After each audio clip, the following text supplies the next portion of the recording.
Hello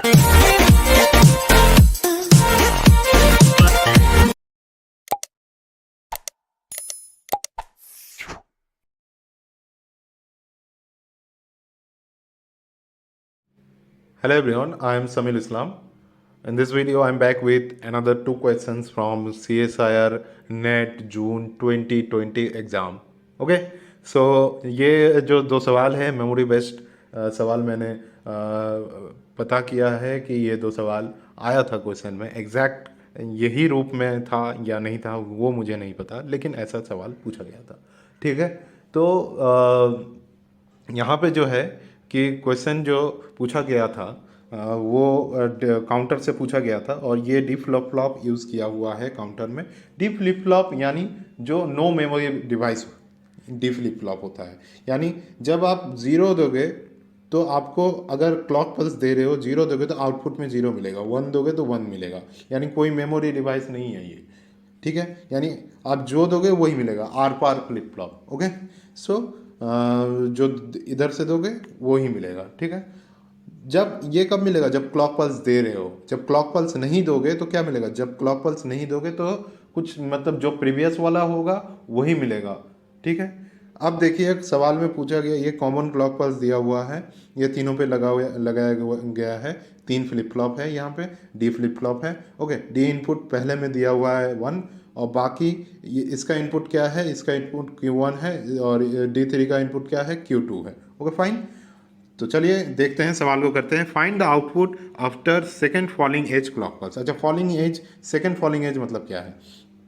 ये first rising edge, फिर falling edge, फिर ये second rising edge, second falling edge. ठीक है, अच्छा सेकेंड फॉलिंग एज के देने से कुछ सेकेंड क्या मतलब होता है? अच्छा चलिए मानिए कि फर्स्ट क्लॉक पल्स जो है एक्टिव होता है, ये फ्लिप फ्लॉप, ये मान लीजिए कि इस पे एक्टिव होता है. ठीक है, राइजिंग एज पे एक्टिव होता है और फॉलिंग एज पे एक्टिव नहीं होता है. ठीक है, तो तभी सेकंड फॉलिंग एज के बाद कितना क्लॉक पल्स हुआ काउंट हो रहा है? दो क्लॉक पल्स काउंट हो रहा है. अच्छा चलिए मानिए कि अब जो है कि यहाँ पे जो क्लॉक पल्स जो है वो फ्लिप फ्लॉप जो है एक्टिव हो रहा है फॉलिंग एज पे. तो फॉलिंग एज मतलब इस पे और इस पे, फॉलिंग एज पे, दो फॉलिंग एज पे ये एक्टिव होता है. तो एक्टिव होने का मतलब ये है कि अब भी सेकेंड फॉलिंग एज के बाद कितना काउंट हो रहा है? दो ही काउंट हो रहा है, एक और दो. यानी सेकेंड फॉलिंग एज लिखा गया है आपको थोड़ा सा भटकाने के लिए. इसका मतलब कुछ नहीं है, सेकेंड क्लॉक पल्स के बाद क्या मिलेगा आंसर. ठीक है, बस इतना सा क्वेश्चन है, तो देख लेते हैं. अच्छा यहाँ पे देखिए Q1 Q और Q3 जो है ये है LS, Q3 जो है LS MSB है और Q1 जो है LSB है. यानी मोस्ट सिग्निफिकेंट बिट Q3 है और Q1 जो है लेस सिग्निफिकेंट बिट है. ओके, अब जो है यहाँ पे हम लोग देखेंगे कि पहले तो इनपुट क्या है? पहले कुछ भी नहीं है, क्लॉक पल्स नहीं दिया हुआ है. पहले तो 0 0 0 है, तीनों में ही 0 0 0 है. ओके, इनिशियली जो है 0 0 0 है. ओके, अब जो है फर्स्ट क्लॉक पल्स अब दे रहे हो. फर्स्ट क्लॉक पल्स देने के बाद ये यहाँ पे 1 है, हाँ यहाँ पे 1 आ जाएगा. अच्छा ठीक है, Q1 पहले क्या था? 0 था, यानी D2 में इनपुट किया गया, 0 गया, आउटपुट क्या मिलेगा? 0 मिलेगा. ओके, Q2 पहले क्या था? 0 था इनिशियली, D3 0 गया इनपुट, यहाँ पर भी क्या मिलेगा? 0. ओके ठीक है, यानी आपको क्या मिला फर्स्ट क्लॉक पल्स के बाद? 0 0 1. अच्छा चलिए, अब यहाँ पे सेकेंड क्लॉक पल्स दे रहे हो. सेकेंड क्लॉक पल्स यानी यहाँ पे यहाँ पे Q1 क्या है? अब 1 है, Q2 क्या है? 0 है और Q3 0 है. मतलब फर्स्ट क्लॉक पल्स के बाद अब सेकेंड क्लॉक पल्स दे रहे हो तब क्या होगा? यहाँ पे 1 दे रहे हो. अच्छा ठीक है, तो यहाँ पे 1 देने के बाद यहाँ पे क्या मिलेगा? 1 मिलेगा. अब सेकेंड क्लॉक पल्स में Q2 को क्या मिलेगा? यहाँ पे Q1 जो था फर्स्ट क्लॉक पल्स के बाद 1 था, यानी D2 पे इनपुट क्या गया? 1 गया. ठीक है, इसी वजह से Q2 में क्या आएगा? 1 आएगा. अच्छा, फर्स्ट क्लॉक पल्स के बाद Q2 में क्या था? Q2 में 0 था. ठीक है, और 0 यहाँ से इनपुट क्या गया? 0 गया, यहाँ पे क्या मिलेगा? 0 मिलेगा. ठीक है, यानी सेकेंड क्लॉक पल्स के बाद आपको ऑप्शन में क्या मिलेगा? 0 1 1. कौन सा ऑप्शन सही है? देखिए ऑप्शन जो है ये वाला सही है, 0 1 1. ऑप्शन सी यहाँ पर दिया हुआ है, तो ये वाला ऑप्शन जो है सही है. ठीक है, आगे बढ़ते हैं, एक और क्वेश्चन करते हैं. इसका ऑप्शन मुझे नहीं मिला, मैंने मालूम किया ये क्वेश्चन पूछा गया था. ठीक है, तो यहाँ पे पूछा गया कि एक ऑपरेशनल एम्पलीफायर का दिया हुआ है सर्किट, ठीक है। तो यहाँ पे पूछा गया find phase between we input and we output, कैसे निकालोगे, ठीक है। तो आपको यहाँ पे ये सर्किट दिया हो, इससे आप ये इक्वेशन लिख सकते हो, ठीक है। कैसे लिखोगे, वी इनपुट और ये ग्राउंड है, वर्चुअल ग्राउंड, यानी यहाँ पे क्या आएगा, ज़ीरो है तो ज़ीरो यहाँ पे आ जाएगा, ठीक है।